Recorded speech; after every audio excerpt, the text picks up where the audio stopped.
All right, welcome to the Mina's House podcast, episode 172. Good God. I'm Mina SayWhat. I'm Dexter. And that's it. We are short on staff today. Shayna's actually getting the vaccine right now. We're obviously recording the show a little bit earlier this week because of our special guest that's joining us, Mr. Tommy Miles, aka Nephew Tommy from the Steve Harvey Morning Show. A lot of people know him from radio and his comedy and his acting, but he's actually doing like a reality show, a love reality show on OWN. So we're going to talk to him about that. So we had to kind of like shift the time around a little bit to make that happen for today. So he'll be joining us shortly, but until then, let's get right into what's in our feed. So there's a lot of body shaming going on, Dex. In the advent of social media, everybody got an opinion, but I never thought I'd see the day where a skinny girl would be body shamed. Coi Leray, Benzino's daughter, she is starting to get a lot of attention. One of her songs, we play it on Sirius XM The Heat, and she's really skinny, but I love that she's really confident because she don't care. She'll be right in with her little skinny self in a thong, twerking it, trying to make it work on the internet. But now that her popularity is getting so big, more and more people are starting to see what she looks like. And they were literally body shaming her for being too skinny. Yeah. But, I think this is one of those things that no matter what, when it comes to like society, they're going to body shame any and everybody. I mean, like Lizzo gets body shamed. Megan Thee Stallion got body shamed. Beyonce was body shamed at some point too. Kim Kardashian, like this is what we do in society. And I think a lot of it is just mirrored in insecurity. There's so many insecure men out there who do this. And then there's a lot of insecure women out there who do this too. Because if you think about who her dad is, I think he may be the first male who was body shamed. Like Benzino, he might literally be the first male that we ever like physically allowed to be body shamed, and it does not stop. I don't understand though. So what is the body to have? Because I just don't get it. It's like everybody can catch it. You're too fat. You're too skinny. Your ass is fake. Your ass is too big. You show your ass too much. Like I just don't understand. Like what is the body that people are looking for? Because y'all out here shaming everything. Yeah, like I knew it was bad a couple of days ago when Halle Berry posted a picture and the caption was like, he knew I was a problem or something like that. And people were like, you're old. And it's like, look at Halle Berry's body. You know what I mean? And it's like, if you're going to body shame or shame Halle Berry, none of us have a chance. Like, you know what I worry about though? Like this is actually becoming society, right? So I think what's happening is at first social media, like people just say slick stuff, to get a couple likes on the internet. I wonder if this is what we're becoming, like where we literally just go and judge everybody that we see in our lives. I mean, that's how it seems like it's going, because it's like every time a person comes out, we have to have something to say about them. And 9 times out of 10, something about the way they look. So here's what I think, right? So say Coi Leray, you guys are bullying her and body shaming her for being so skinny, right? Say she goes out and she gets implants or she gets surgery. Y'all caused this. So what happens then?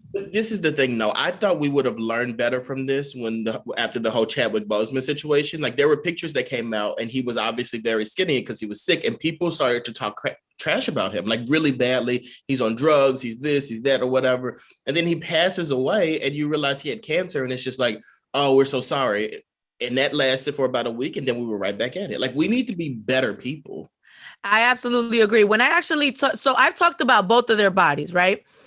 When I talked about Chadwick Boseman, I did say he looks really skinny, but I said after that, he must be preparing for a role. Mm-hmm. Like I instantly went for like, this is work related, know?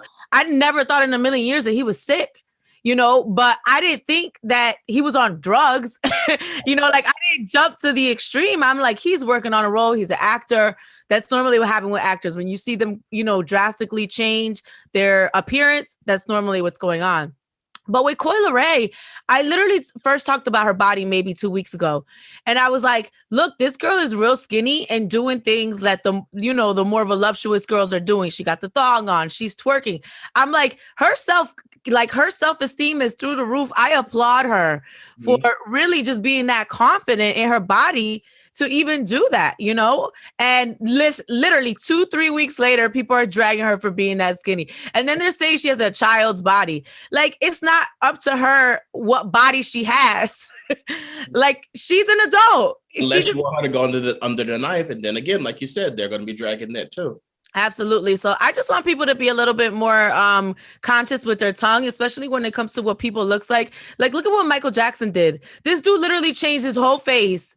And then y'all dragged him for changing his whole face and his hair, because since the beginning, as one of the first Black faces to be on national TV, you know, in front of people that were not Black, they criticized him. They criticized his nose, his skin, his hair. You know, you got to remember when Michael Jackson started being on TV, and the only reason I know this is because my mother is like the biggest Michael Jackson fan I know, right? So when Michael Jackson got on TV, there was not a lot of Black people on national TV on these different late night shows. So him and his brothers were one of the first. So him as like the front man or front boy at the time, you know, he was a little boy. They criticized him. And it's like, he changed his whole face because he's literally been in the limelight since he was a kid, and his hair, and they still dragged him.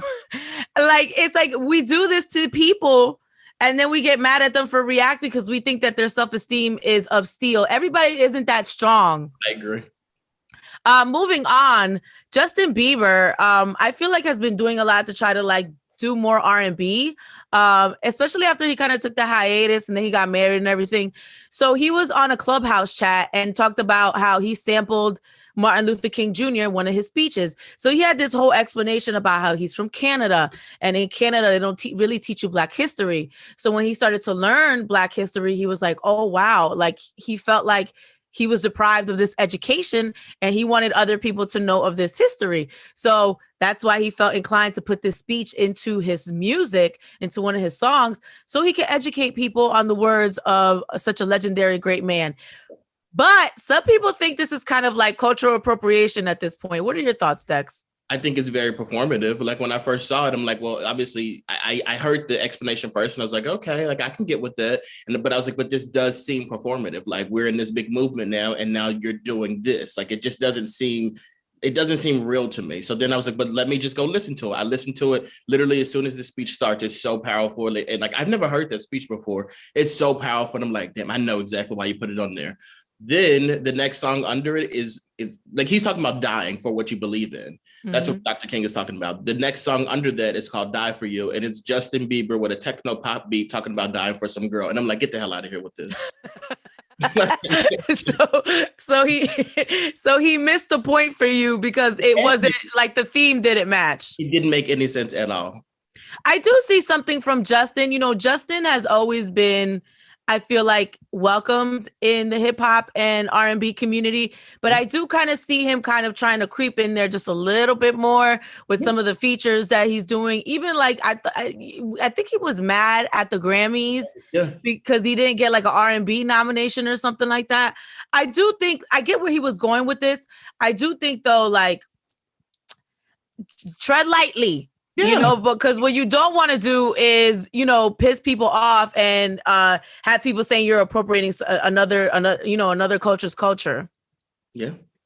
Well, we'll keep an eye on little Justin Bieber.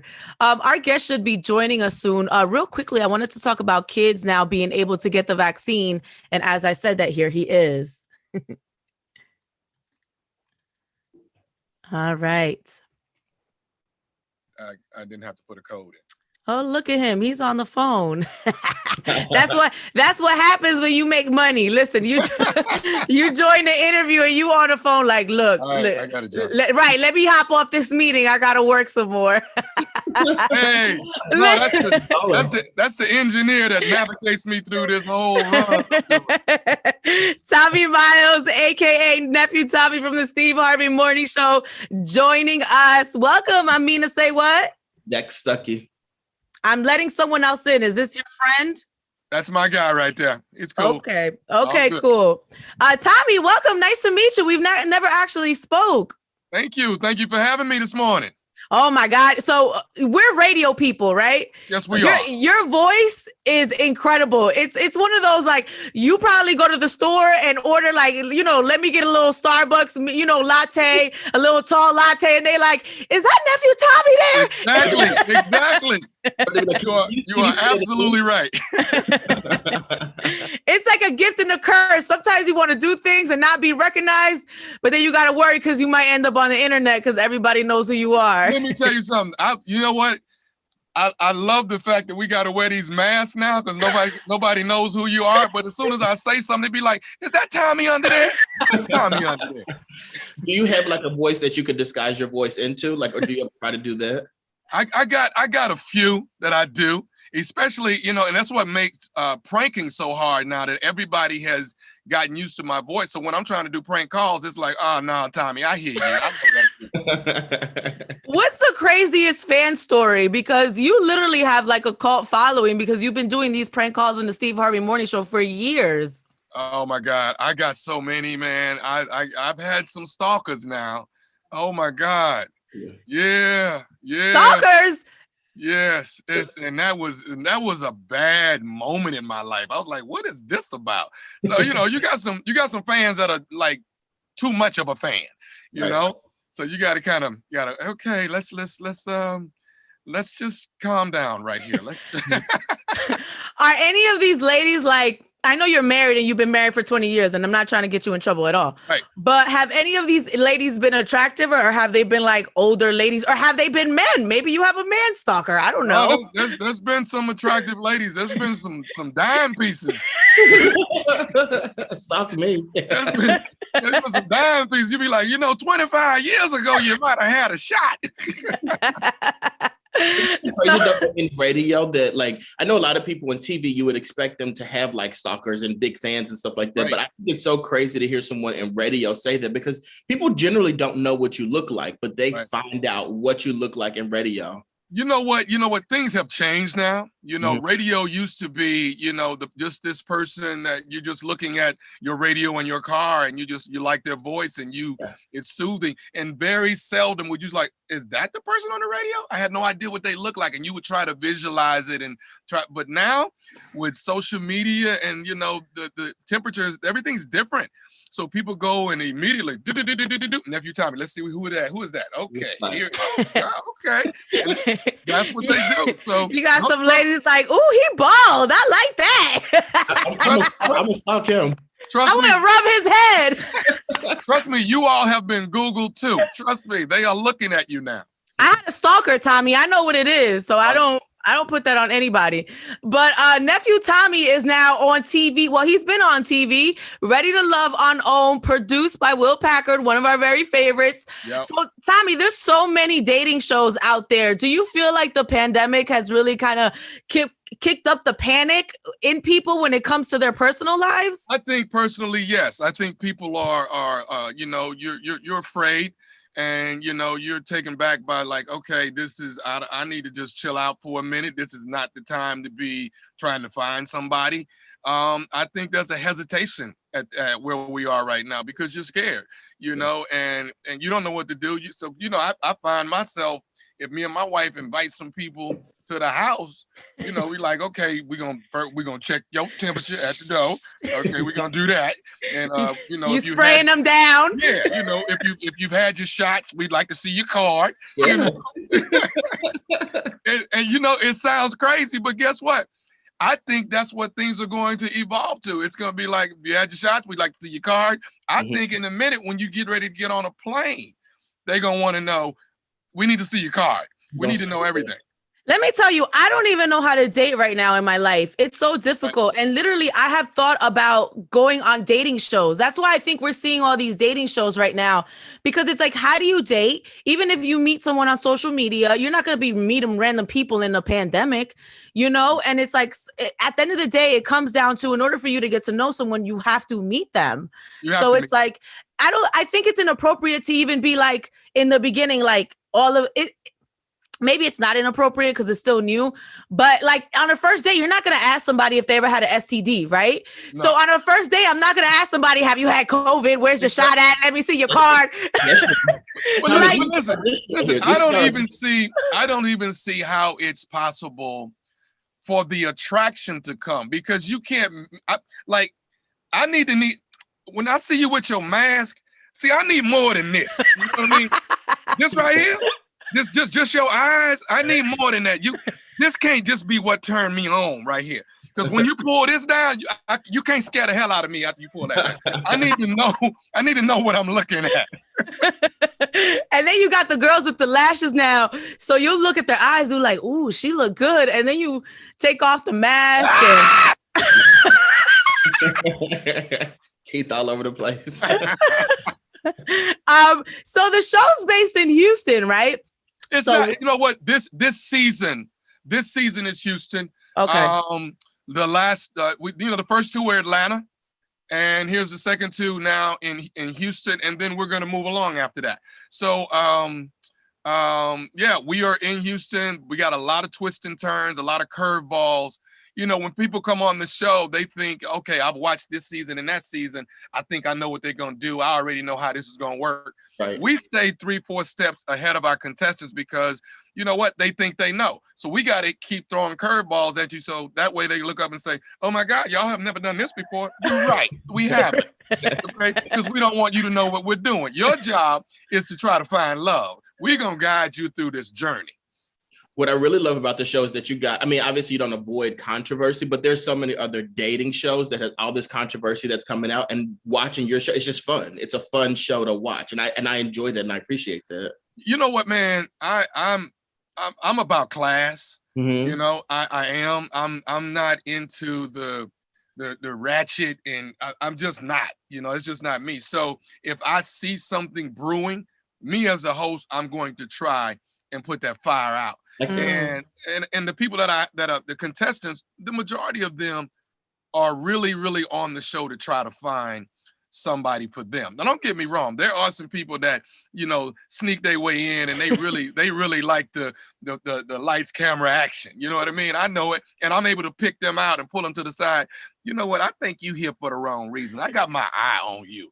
So I'm there to try and diffuse all of that. So, you know, along with trying to navigate you to love, I'm also being referee at the same time, making sure that this show and this journey stays on course the way it's supposed to. It's interesting you say that, because I don't know if you've seen the first Black Bachelor, but it's like there was a lot going on there, and it needed to be managed. Like, as a host and you watching that show, like what was going through your mind? I would have been in his ear. I would have given him a lot of guidance. You know what I mean? And I would have never let him take a hard left. And I saw him out in the deep water drowning a couple times, like, oh God, he's going down. He's going down. Somebody throw him a life raft. He's going down. And I think that's the difference over here. And let me just say this too. Ready to Love is different because you mentioned The Bachelor. These kids they're in their 20s. You know what I mean? Life is just starting for them. Ready to Love, we're in our 30s, 40s. Some are even in their 50s. Some people have been married, divorced. Some people are career driven, haven't taken time to say, I'm going to stop and find me a relationship, find somebody for me, been around the block, yada, yada, yada. So this is a big difference. These people are they grown and sexy. You know, the ladies I have on this particular season, they are bosses. Yeah. You understand me? I got a lot of ladies that are entrepreneurs, got their own business, doing their own thing. So the men on the show got to step up to the plate. And you got to come where you're not insecure about, there's a possibility this lady balling and making way more money than you, you know, or you come, you know, don't let this, you know, bother you. Come on in looking for a relationship. And if you come in with that mental thing in the back, like, ooh, she doing this better than me and this better than me, then you're gonna X yourself out. So you're not ready for love. You're not ready for love. Okay? You got to come in ready for love, baby. You know, you guys, I'm assuming, shot this last year, which would have been like in the midst of the pandemic. Like, how was that, like, filming a show during the pandemic? You know what? Very difficult, but I like the fact that it was difficult because what that means is that the producers were making sure that we were safe. Yes. So every 3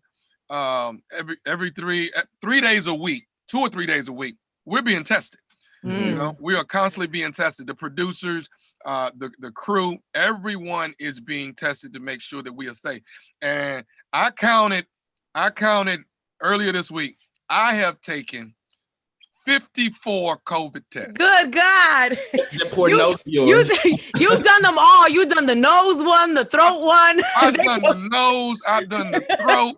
I've been pricked on the finger. You know, it's been too many people in my nose. You understand what I'm saying? It really has. Tommy Miles, thank you so much for joining us. We know you have all these other interviews ready to love on OWN for the grown sexy. We can't wait to watch. Thank you so much. Thank you. Thank you for having me. Y'all good. Y'all be good. Be safe. You too. Bye. All right. It's like a perfect segue to talk about the kids being able to get the vaccines now. Right. So, fun fact, Dexter wanted to ask him about what? I was going to ask. So recently they were saying that Steve Harvey said he can't say anything bad about Michael B. Jordan. So I wanted to ask him, like, can you say, well, what are your thoughts on Michael B. Jordan? But when he said, you know, I'm for the class and whatnot, I'm like, oh, man, that's not an appropriate question. Well, and a lot of people don't know, but I think he's Steve Harvey's real nephew. Like, that's really his family member. So it wouldn't be an off question. But, you know, for me, it was fun trying to see, like just watching how you were going to sneak that in there. I was yeah, you might not want to do that, Dex. Like, you know what, though? When I'm interviewing people, that happens to me a lot, right? I have this question and I want to know, but it's like you're kind of in the groove. And it's like, if I ask this, it's going to be off or it's not going to fit. Or like, how do you even reel it back after this like monkey wrench, I almost call it. So that happens to me all the time where I won't even ask a question, but you kind of feel sometimes as a radio personality, like you want to ask questions that people want the answers to. So there's that pressure. So it's like a balance sometimes. And it's a hard balance to kind of like understand. But he is he's like on a string of interviews today. So he's like back to back to back to back. So it wasn't one of those situations where we could literally talk for 20, 30 minutes, how we do sometimes. It had to be in and out, but it was fun. I enjoyed it. I can't wait to watch the show. Yeah, absolutely. You know, I don't watch The Bachelor, but I will watch that. I've watched The Bachelor. It's funny how you said, so he's good. You saw how he weaved right up out of that. Like he was like, well, our show. I like that though. Like, I mean, just it's transparent and I believe it too. Yeah. So let's talk about the kids getting vaccines, right? So Pfizer has announced that their vaccine is 100% effective for kids as young as 12 years old. Now, when they say 100% effective, I never believe that. Just because there's so many different strands and they're always evolving and mutating. There's no way right now with this current virus, even with the flu, they can never get a vaccine that is 100% effective. It will cover you maybe 70, 80, 85, 90%, which is good enough. You know, it's better than zero. But if you had, you know, we don't have kids here, but if you had a kid, would you be okay with giving your child this vaccine that's only really been around for a couple of months? Well, personally, I don't want to take it myself. So I wouldn't want to have my child take it, but I do understand that, like, and having it available for kids is kind of like the opening the gates. Because if you make it available for kids, like they're going to eventually make it mandatory for kids to be able to go back in school. You know what I mean? Like how there's so many other shots you have to take before you can enroll a child into school. So if you make it, look, this is available, kids have to get it now. And if kids have to get it, then there's no reason why Disney World would say like, everybody's got to have the vaccine before they come in here, or a flight would say it. So like, I guess it's good if you want to avoid your child catching COVID, but at the same time, it's like, I think that kids being able to get it is really like the beginning of the end, because like if we thought we were able to go through life without getting this vaccine, now that kids can do it, there's no way I'm not going to be forced to do it. You know what I think though, for me, it kind of makes me feel like the vaccine is a little bit safer, because I really do not feel like the FDA, or I would hope, you never know, but I would hope that the powers that be would not administer something that was not good to our kids. You see this food we be eating? You know what? I'm gonna hurt you. But that's a choice, right? You have a choice to either feed your kids vegetables and fruit, or you feed your kids, Eggos from the box. Like that is your choice, right? There's other options. There's healthier options. There's whole wheat options. There's, non-saturated fat. There's organic. They got organic everything. But I feel like it's not a choice what gets put in the vaccine. You know what I'm saying? You either take the vaccine or you don't. So it's like, for me, I just kind of feel like, okay, maybe now I feel a little bit more comfortable, because I would hope that they wouldn't give something to kids that it was not good for them. And to be honest, I also feel like some of these kids need it. Like, have you watched kids play? These kids. I saw yesterday. You can see, look at me. I'm talking trash about stuff that people eat. Yesterday, I was starving. I went to McDonald's and I saw like a large group of kids outside, like playing with each other. It was like 10 o'clock at night. And I'm just like, do we not understand that COVID is out here? And it's like, they're not that smart. Like, they're really not. Well, it comes down to what they're seeing at home, right? Because the kids mimic what's happening in the household. So it's crazy. Like, okay, so Gilly and Wallow, they have a podcast, right? So I know Gilly more so than Wallow. I think I met Wallow twice, but I know Gilly very well. Like, I have his number. That's how well I know him. So I saw they put up a video, and they're, in the video, they're in Atlanta. I didn't even read the caption. I just clicked on the video and I watched the video. So they're like at a corner store, and the video was funny, but all I keep on focusing on is the fact that nobody got their mask on correctly. The one lady don't got her mask on correctly that's talking to Gilly. The other lady got her mask down. She's behind the screen. While Gilly had his mask on, but then he pulled it down to talk to the camera. And then Wallow, shout out to Wallow, had his mask on the whole time. So all I could focus on is how, like, everybody, 3 out of 4 people are not correctly using the mask, right? Yeah. I just typed it. That was just my immediate thought. There was no like ill will, or, you know what I'm saying? I wasn't telling people like, oh, wear your mask. Like, that's on you. That's you. All I was saying is, all I can focus on is the fact that a couple of masks are not being worn correctly, right? And I was so shocked, Dex. Here come a barrage of people, mostly men. Yes. Y'all men need to start checking yourself on social media. Don't be talking to me crazy because you don't know me, okay? So I see. It's like, no, but it's literally like a gang of men responding to me, maybe like 10 men, like real negative, and I feel like coming at my neck a little bit. And I was like, someone was like, all right, you gonna call the cops, or the ops, or like masks don't work, or like, bruh, what's wrong with you? I see it. Like, that is, it's like it's almost to a point now, and I feel like we're getting off topic, but it's almost to a point now where if you tell a person you need to wear your mask or something like that, you're the one who's wrong. Like, you're the one who's doing something wrong here. So like, and now that I'm thinking about it, maybe that's a thing to troll the rest of us into getting the vaccine. Like, we see people out doing this stuff without masks, and we're like, oh my God, they don't have a mask. Like, go ahead and stick me up. Stick it in me. That's exactly what happened to me. But the reason why I bring this up is I kind of, it's amazing to me that I can't even like just comment on something that I'm seeing without people coming from my life, because I'm saying people are wearing the mask improperly. Like, if you go and wear the mask improperly, why are you even wearing the mask? Like, that's what I don't understand. So to me, it makes no sense of you wearing a mask if you're going to wear it improperly. Like, you're defeating the purpose of the mask. And then here come, the mask don't work. First of all, doctors and nurses wear this mask in operating rooms to make sure that they don't get diseases, and they don't get contaminated by the different particles in the air. You're not going to sit here and tell me the mask don't work. Okay. It's that people are not wearing the mask correctly. But I say all this to say, Dex, that these people have kids, right?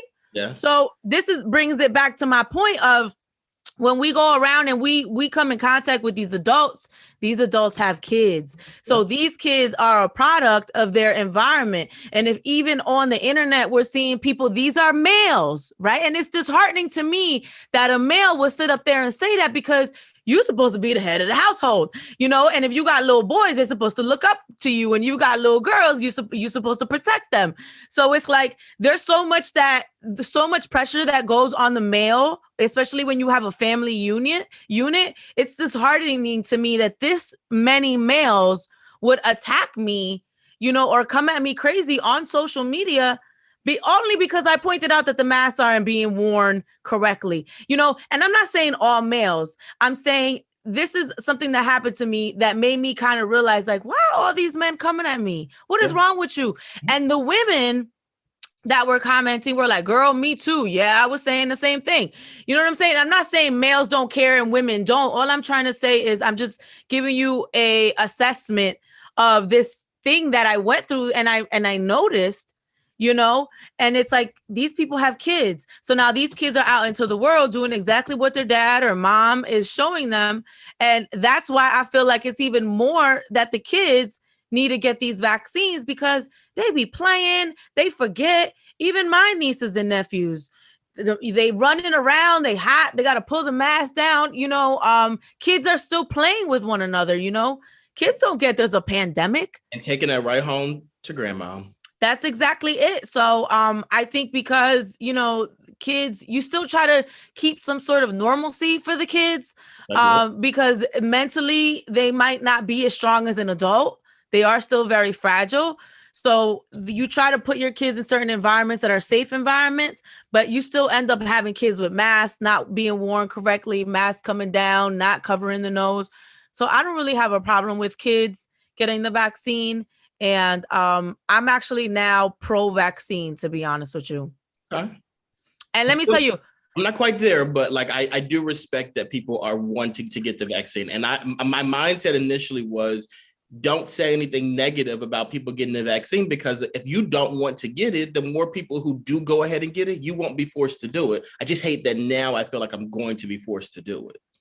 Well, I would say just do it on your own time. I would never force putting anything in anyone's body. I would never do that, because at first I wasn't for the vaccine at all. And y'all know that, I literally got the flu shot one day and got the full blown out zoo from the shot. And that traumatized me forever. And the doctor explained to me, well, you were probably already sick. That's why you got sick from the flu shot. But still, like, I was really sick, from this shot. So, that's why I was very like, nah, I'm not getting this. But as I start going out into the world more, and I start doing more research on the different vaccines, and I start talking to people in my life that I trust that have gotten the vaccine, and some people don't have a reaction, some people do, I'm more open to it. But I wouldn't suggest that for anybody. That is a personal choice. It is your body. And you deserve to put whatever you want in your body. All I ask of those people is to be respectful of other people's bodies. Yeah. I'm not here to tell you to wear a mask. I'm not here to tell you, how you should take the vaccine, but I don't want you putting your ideas and what you believe and putting me in danger. Like, be conscious of other people. I think if you're not gonna wear a mask, stay 10 feet away from me, bruh. Over there. That's the crazy part about it. People don't want to get masks. They don't want to get the vaccine, but they want to be out in the streets with, like, I don't get it. Like, I feel like you can't do both. Either you're going to take the preventative measures, or you're going to stay in the house. Like, you can't do both. Yeah, I don't mind it. You do you, bro, but don't put my life in danger. And it, because of your personal actions, and that's what bothers me. Yeah. That's point blank period. Which I felt like on Friday people put me in danger. Not Friday, last Friday put me in danger. Because of their personal choices. But the good news is that I am also COVID negative, Zach. I was going to ask you. Also, I guess we should probably follow up from last week. Did you talk to the guy? Oh, I have not talked to the guy, but I did put up your picture. Yes, I saw the picture. So I'm taking the slow approach. Okay. To it. So I'm like that in general, though. Just because you have an interest in someone doesn't mean that it's going to turn into anything. Fair. And I've learned that as an adult. When you're a kid, you think someone's cute and that's it. We go together, like, that's all that is required. Like, you hang out once and you're like, oh my God, that's my boo. Like, start planning that wedding. Right. But like, when you're an adult, it's not enough to just think someone's cute or hang out with them. You know, like I like, what are your goals? How do you treat me? You know, do you see a long-term life? You know, like that's the type time I'm on right now. So if I don't see someone in that same, you know, vicinity, if we're not trying to grow and build as a couple, as a unit, you know, as equals, as partners, I'm just at this point in my life, I'm just not interested at all. I'm not trying to waste my time. I got a lot of things that I want to do in my career, but I also want to have a life. You know, the pandemic, it's funny, Tommy was talking about this. The pandemic really made me realize that I've always been career focused, always. Even when I've been in relationships, you know, my career was always number one for me. And almost like, I feel like it was like a you need to check yourself moment. You know, like there needs to be other things that are important to you outside of your career. And people are important to me, but I think I'm at the point in my life where I'm ready to sacrifice for someone that's worth it. And I wasn't there before. That's good. You know, like I wouldn't sacrifice if it was work or go be with my boo. All right, I'm gonna check y'all later. I'm gonna go get this coins. I'm gonna get this coin, boo. I love you, but I'll see you later. So I feel like my state of mind is changing just because I was sitting in the house for months in a pandemic, and it's like you start thinking like, what do I want in my life? Yeah. So I'm there. So I'm not gonna invest my time to someone who literally like some that doesn't understand or doesn't respond to me trying to like help you help you understand my state of mind and you know me being uncomfortable in an environment where people are outside and not really wearing masks and things like that, you know. So but that's where I am, boo. I like it. I'll let you know when I take the vaccine. I'm on the list. Okay. All right. So Dex, anything else you want to add? I know, you know, it was just us two this week. Shout out to Shayna. Shout out to Garnett. They'll be back next week. We carried it too. Like, that was amazing. I'm so proud of us. Listen, we professionals out here. Okay. 2, 3, 4, 5. We done it with 6. Yeah. You know, you know, you got to move with the flow, man. You got to be liquid and adapt. So yeah. I we will talk to you guys next week. Thank you for watching. It's the 172nd episode of the Mina's House podcast. I'm Mina Say What.